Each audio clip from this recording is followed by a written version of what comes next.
इसी बीच देखिए, इंडिया गठबंधन में सीटों पर घमासान तो है ही, लेकिन दूसरी तरफ बीजेपी टिकट बंटवारे में आगे निकलती हुई दिखाई दे रही है। कुछ जानकारी से जुड़ी हुई अपने दर्शकों को हम जल्दी से दे देते हैं कि बीजेपी का ये 370 वाला प्लान क्या है, आप इसे समझिएगा कि किस तरीके से यहां बीजेपी इस मामले में आगे निकलती दिखाई दे रही है।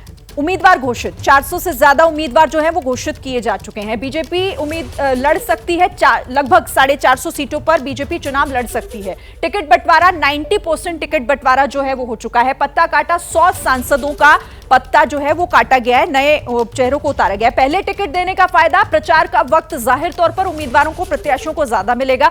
रूठे हुए नेताओं को मना भी सकती है बीजेपी, यानी अगर वक्त रहेगा तो रूठे हुए जो हैं, जिन्हें टिकट नहीं मिला, जो उम्मीद लगाकर बैठे हुए थे, उन्हें मनाने का मौका भी बीजेपी के पास होगा। और यही रणनीति बीजेपी की है। इस पर बात कर लेते हैं नीरज से। नीरज, हालांकि कई जगहों पर अभी भी जो है वो फाइनल नहीं हो पाया है, उसे लेकर पेच तो एनडीए में भी फंसा हुआ है, लेकिन इंडिया गठबंधन से तो आगे दिखाई दे रहा है एनडीए। देखिए, भारतीय जनता पार्टी अब तक करीब 405 लोकसभा की सीटें हैं जो अनाउंस कर चुके हैं।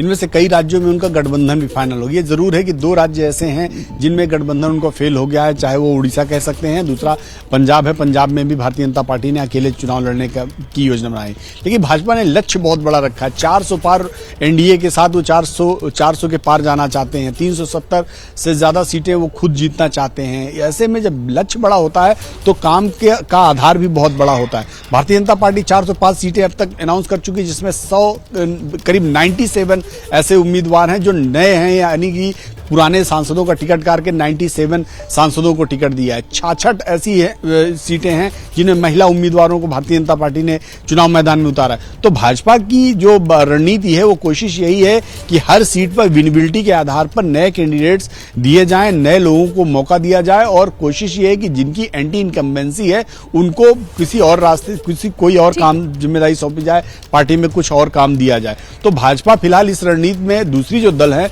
उनसे बहुत आगे दिखाई पड़ती है। अब देखना ये होगा कि ये जो रणनीति है वो लोकसभा चुनाव में रिजल्टों में कितना इफेक्ट डालती है, लेकिन उनका आत्मविश्वास कहता है कि भारतीय जनता पार्टी जो अपनी तैयारी में बहुत आगे चल रहे हैं। देखना होगा ये आत्मविश्वास रिजल्ट में किस कदर दिखाई देगा, उसका क्या रूप देखने को मिलेगा, इसके लिए तो थोड़ा इंतजार करना होगा। आप रहिए हमारे साथ। जैसे ही घड़ी का काटा दोपहर 2:30 पे आए, बबीता जी का दिल सास बहू साजिश के लिए मचल जाए।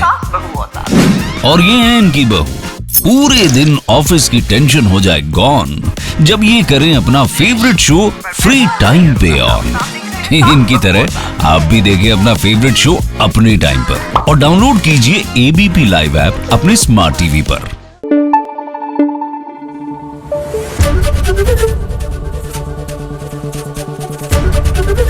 एबीपी न्यूज आपको रखे आगे।